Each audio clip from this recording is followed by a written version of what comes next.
O jovem se ajoelhou no chão de madeira da sala de oração, as mãos trêmulas ainda pressionadas contra o rosto, como se tentasse conter a enxurrada de lágrimas que escorriam sem controle. Não eram lágrimas de dor, mas de alívio, de uma liberdade que há anos lhe parecia impossível. Ao seu lado, o irmão mais velho, que o trouxera até ali depois de meses de insistência, colocou a mão em seu ombro e sussurrou: "Irmão, é o Senhor. Ele te ouviu." E era verdade.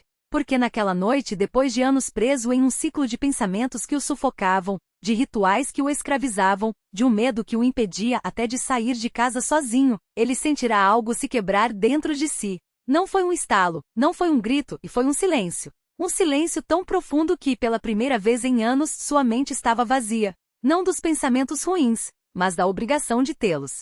Ele se lembrou das últimas semanas, quando a angústia havia chegado ao limite. O transtorno obsessivo-compulsivo, toque, o fazia lavar as mãos até sangrarem, repetir palavras em voz baixa até a garganta arder, contar passos como se sua vida dependesse daqueles números. Os médicos tinham dado remédios, os psicólogos técnicas, mas nada adiantava. Até que uma tarde, enquanto se debatia no chão do quarto, esgotado, uma voz dentro dele gritou: "Se Deus é real, ele tem que me ouvir agora." E foi aí que o irmão, que já havia sido curado de uma enfermidade anos antes na mesma congregação, o levou até os pés dos servos de Deus. Naquela noite de oração não houve espetáculo. Não houve gritos nem corpos se contorcendo no chão. Houve sim, um grupo de irmãos e irmãs, de joelhos com as mãos erguidas, clamando em voz baixa, mas firme: "Senhor, livra este jovem. Quebra estas cadeias.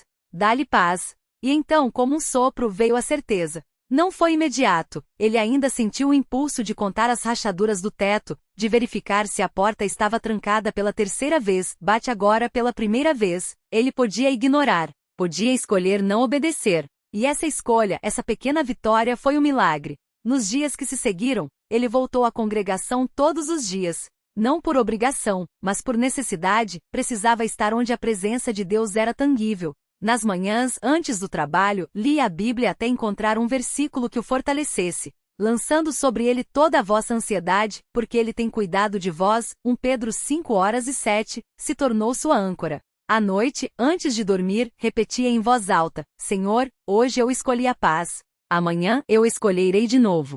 E assim foi. Os pensamentos intrusivos voltavam, sim, mas agora vinham como ondas que quebram na praia, fortes, mas sem poder para arrastá-lo. Uma semana depois ele estava no culto de domingo, sentado nos bancos de madeira, ouvindo o irmão pregador falar sobre a fidelidade de Deus. De repente, como se alguém tivesse ligado uma luz dentro dele, sentiu o coração transbordar. Levantou-se tremendo, e deu o testemunho. Não com palavras ensaiadas, mas com a voz quebrada pela emoção: "Irmãos, eu estava morto. Não fisicamente, mas aqui dentro. E Deus me ressuscitou. Não foi um sonho. Não foi coincidência. Foi Ele." Muitos choraram. Outros, que também lutavam contra batalhas invisíveis, se aproximaram depois pedindo oração, porque o milagre dele não era só para ele, era um sinal de que Deus ainda opera, ainda libera, ainda salva. Mas a prova maior veio nas pequenas coisas. No fato de que, pela primeira vez em anos, ele conseguiu sentar à mesa com a família sem contar os talheres.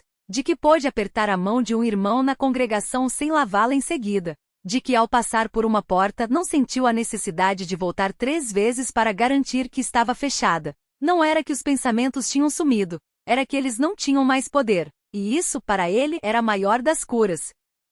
Sua mãe, que havia chorado em silêncio por anos vendo o filho se consumir, agora ouvia sorrir. Seu pai, homem de poucas palavras, certo dia o chamou de lado e disse, com a voz grossa: "Filho, eu não entendo essas coisas de Deus como você, mas uma coisa eu sei. O que aconteceu contigo não foi medicina. Foi milagre." E ele concordou porque sabia que não havia explicação humana para aquilo. Não era força de vontade.